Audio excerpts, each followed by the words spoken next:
Good afternoon, traders. This is Christian from Market Trade Group, and it is Thursday, May 20th, and this is your end-of-day recap. Risk disclaimer in front of you. Everything that we're going through is for information purposes only, not giving out any advice or recommendations, and this video is for education purposes only. If the screen is a little bit blurry, just remember that YouTube takes a while to render the high-def version of these videos. You can close the video, reopen in a half hour or so, and it should be rendered high def. Now, I always put the screen print out on Twitter so you can follow along if you're still watching the non-high def version. So let's talk a little bit about today. Really nice follow through day for growth. We got a little bit of a hint yesterday that some things were kind of perking up a little bit, right? We had that good price action, which was different from what we've seen in terms of growth.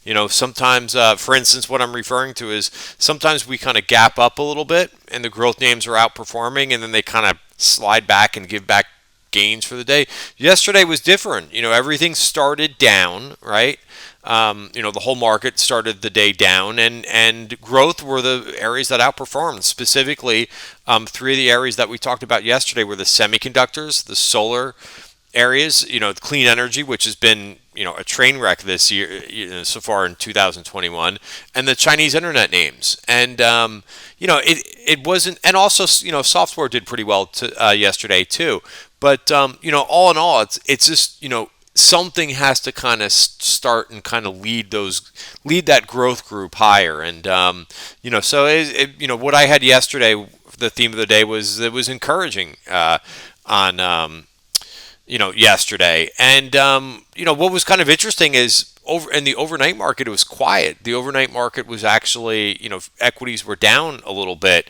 And I was like, could it be that they fooled us again? And it didn't seem like we were getting that follow through day until we got closer to the open and things started to rally. So where did we finish for the day? SPY finishes up 1%. That's beautiful. Q's finished up 1.9% for the day. For a little while, the small caps were kind of lagging. They were down a little bit more than 0.5%, but they came back and they finished quite nice for the day. Bonds were a big help today too. They looked a little bit iffy around lunchtime yesterday. Remember, so I think it's important to keep an eye on those bonds, right? I think the market is still focused on, if yields go higher. And yields were starting to go higher midday yesterday, and they kind of backed off at the end of the day. And you got a little bit of a bond rally today, which again just takes the pressure off. Gold and silver were both up fractionally, and there you can see the VIX, by the way, so we'll bring up some of the charts in these things, but the VIX is back down to 20, right, 2060. So, definitely a couple bouts of volatility to kind of shake things up a little bit, shake out those weak hands, the complacency in the market. That's a big thing, the complacency in the market, right, to kind of shake that out a little bit. Really, too, I want to talk about tech in a second, or tech growth, however you want to call it. But let's quickly just look at the let's look at the price action and where we got to today. So we almost got all the way through the value area from where we were yesterday. So even though we still haven't gone anywhere in the S&P in about 3-4 weeks, I don't know. You gotta have to laugh about this stuff a little bit, but it's giving us some pretty good trading ranges. And there was a nice comment on CNBC. I like Tom McClellan. He was just on CNBC, and he was saying something very smart to me. Right, this market is obviously different than last year. I think that at this point, everybody knows that it's much different than last year. We've got some different things going on, which are kind of makes sense, right? Last year, obviously, the Fed was pumping liquidity into the market. This year, it's going to be a different story. They're not doing that anymore because there's the pandemic, and hopefully, don't want to jinx anything, but this seems to be kind of wrapping up a little bit. So it's different, right? You're not going to have that type of liquidity pumped into the market, so you have to be a lot more strategic. So what did he say?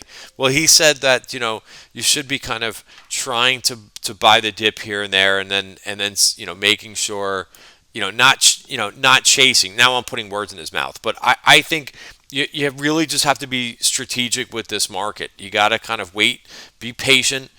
wait for your signal, and then on big green days, you got to make sure that you're doing a little bit more selling, than anything else, right? And selling the rip, buying the dip, selling the rip, and just being cognizant of that relationship that we've got going on right now. Because again, you look at this chart, and if you've been really tactical with adding on the weakness and selling on the strength, you're doing okay, right? But if you're doing the opposite in the last 3 weeks, your performance is going to speak for itself. That's just the type of market that we've had. That's kind of changed basically mid-April. So it's been a month. It has been a month where we've basically gone sideways. We did top out. That was in the beginning of May, but we're basically right back to where we were a month ago. Now let's go over to let me let me go to the S&P. So again, level to watch here is 4171. And when we look at the S&P, we have held this 50-day moving average. We still have some overhead stuff to get through. You can see I drew a neat little downtrend line. We're above that. So again, we're making progress here from where we were. Yesterday morning is a big turnaround. All right. So all in all, very good, I think. Let's look at the Qs. Are we back above the 50-day moving average? Yes, we are. So that's a good sign. Now let's see if we can stick and kind of hold that. I see a couple things here that look a bit more constructive, right? So it looks a little bit different to me than some of the last time. So we'll see if the Qs can kind of rally a little bit more. I would be happy. I certainly would be happy with that. Oh, look at that. We actually took out a VPOC. Geez, son of a gun. On the 1 hour. Oh, no, that's wrong. Sorry. Thinkorswim is adjusting here. So there's a VPOC up here at 332. So that's a nice little upside target for the Qs, right? If you're looking for something to take, if you did add a little bit of risk today, which I understand because finally some things kind of gave some signals today on the back of yesterday. So that would be kind of an area to reduce, right? 333, right? That's basically how we use these version point of controls, or how I use them, is places to say, hey, let me target that, and then take some profits there, and then I usually leave a runner on to see if we can get above, or I take the whole trade off and watch and kind of observe a little bit. But that's where we are on the 1 hour chart. So 332. And I'll stick to those two time frames. I always like to glance at this IWM. Still, to me, very sideways. I'm not going to spend a lot of time here. Let's talk a little bit about the VIX just for a second, right? Let's see what the pattern looks like. So it kind of looks like we had this back here on 512, right? So 512 was what was that last week? I think. Yes, we had this big green candle. We got all the way up to 27. We came back in. We kind of fell back a little bit. Then we do, I call this like an aftershock, a bit. And that's pretty much if you're looking for divergence in the market, the VIX did not get higher. So let's go back to this for a second. Is that a divergence? Let me double check. Let me double check.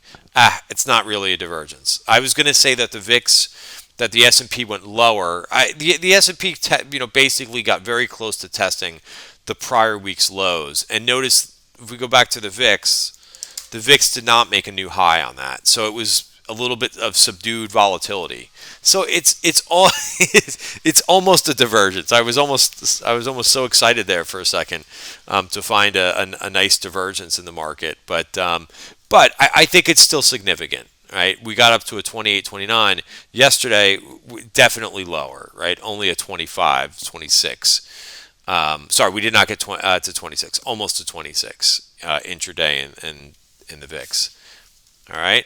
So let's talk about some sectors, right? Well, definitely, I think one of the things that I've wanted to see is this SOX, the semiconductors, shape up a little bit, and they're almost back to the 50-day moving average. Again, you got to start somewhere, which is what I said yesterday with that nice green bar, and you got some follow through today.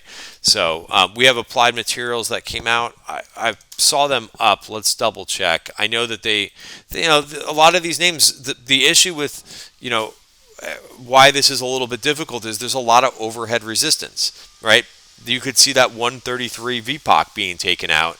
That's as far as it went. Now, it did rally into the number a bit, but there was a VPOC there at 133. So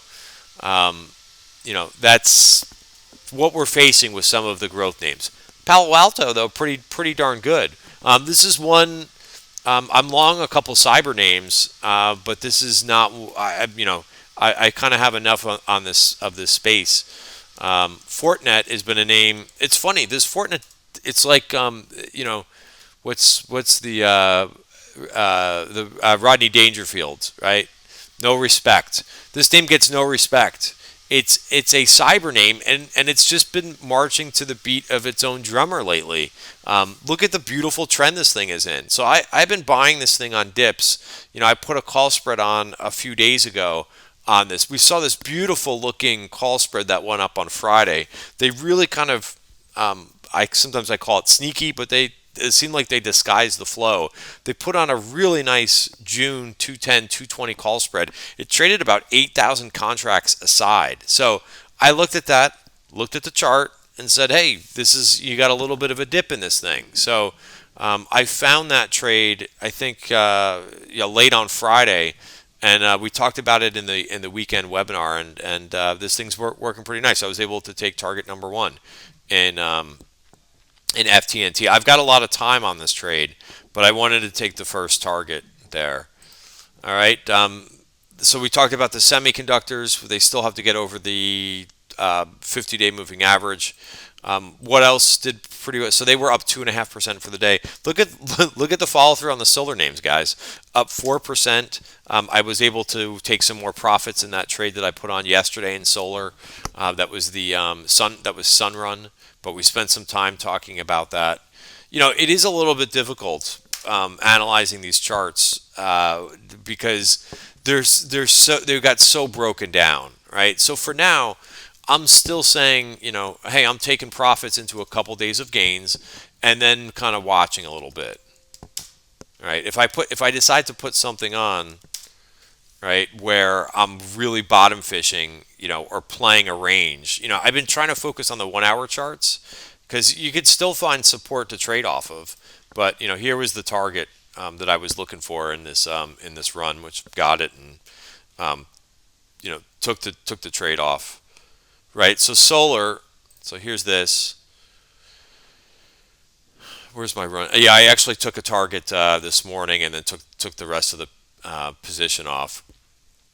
NVIDIA, AMD had a second day of strength. We haven't really seen that a lot, but notice we got right up to this 1 hour VPOC there in AMD. So again, place in my opinion in the short run, if you're doing short-term trading, to be taking some profits there. I also got long some NVIDIA today. Now I know this took out a VPOC, and I took a target there at this virgin point of control. But remember, this name reports earnings in a week.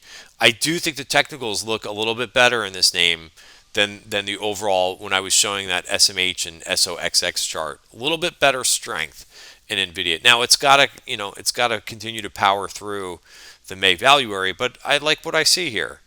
Right, so we got earnings next week, so I'm trying to hold that trade for a run into earnings.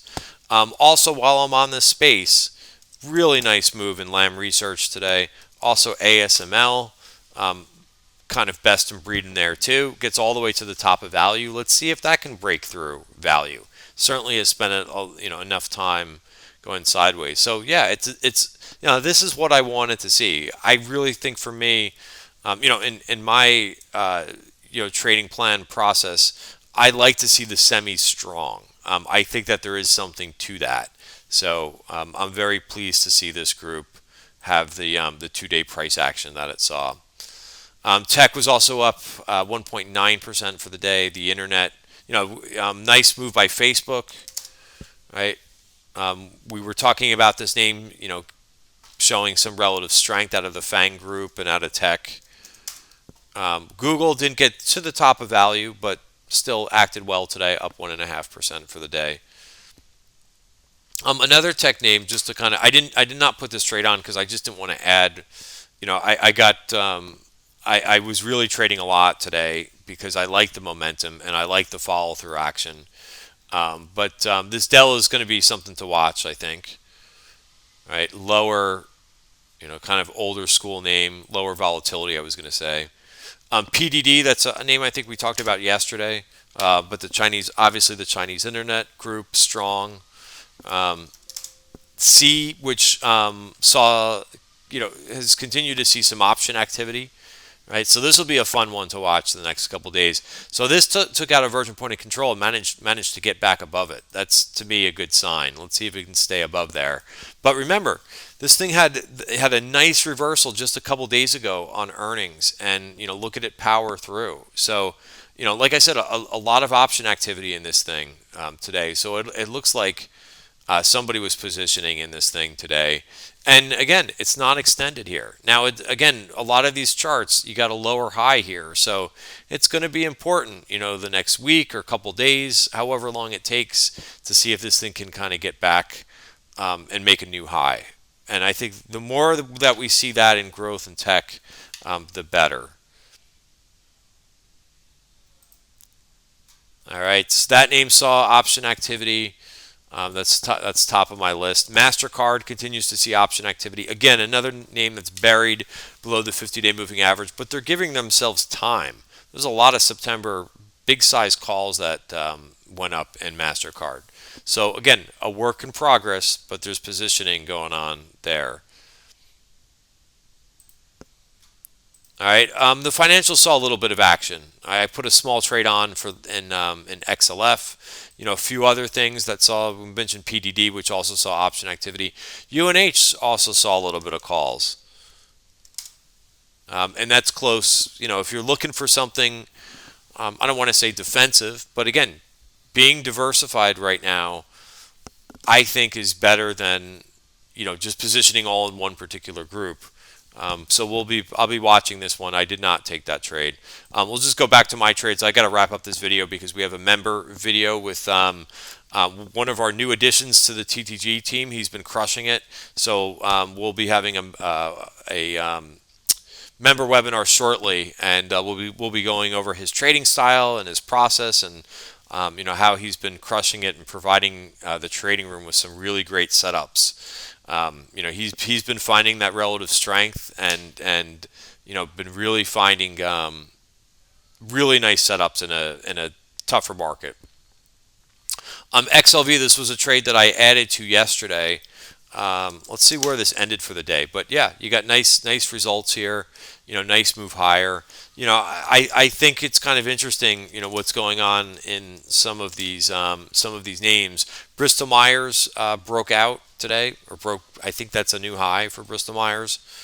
You do have a VPOC up here, but this is a high for the I think for the year. A few other names that I'm watching in the space. This name's not yet ready, but I'm continuing to watch it. This is Vertex. So why am I interested? Why would I be looking at this name? Because it's so close to getting into value for this year. Watch this. Watch that. Set an alert at 221. Right? It's very coiled on that weekly chart. I think it looks pretty interesting. Another name that we posted, a chart that we posted a couple days ago, is close. This is Agios Pharma, right? Almost took out these highs. May need one more day, but this thing is so close, right? And again, I like that this thing was once a $92 stock. If it could just push a little bit higher, maybe it will, get some interest, and people will start trading it a bit to break out of this range. All right, Celsius was another one. I always have a lot of alerts set, so it's a little bit tough when you have one day when all of your alerts are going off. But hey, if it's a pretty decent looking signal, I'm going to take the trade. Maybe I dial down the size a little bit, but I like the price action here in Celsius. Got into value. I also took profits today in Upstart. It actually ended up doing okay, so it's something that I may get back involved in. Wow, it really closed at 138, huh? That's pretty impressive. Yeah, I got a little bit worried on this move down, but still, this was a nice Nice trade. Another name that I got targeted that I've been kind of holding for a while is Mondelez. Again, consumer staple name, and I'm mixing it up in my portfolio. I'm not holding all the same thing, but you got a breakout here. Also, KDP looked pretty good today too, right? First bar out of value, out of the May value area. So I took that name too as a new trade. So again, like I feel a little bit more comfortable. If I'm putting on a couple growth names like Nvidia and a Celsius, PDD, it's nice to have something like a KDP in there too. All right, and of course, taking I mentioned I took off a lot of stuff, and I added some new things today. So we'll see how it goes. All right, guys, that's it for today's video. Have a great night. Really nice price action, and it's nice after kind of a tough environment lately. It's one of those things where you've had to be really patient and not get overexposed, in my opinion, and then going forward, I think just continue to have to be tactical, and be smart, and not expect too much out of this market. So again, that's my commentary. That's my opinion. Hope that helps. Have a great night, everybody.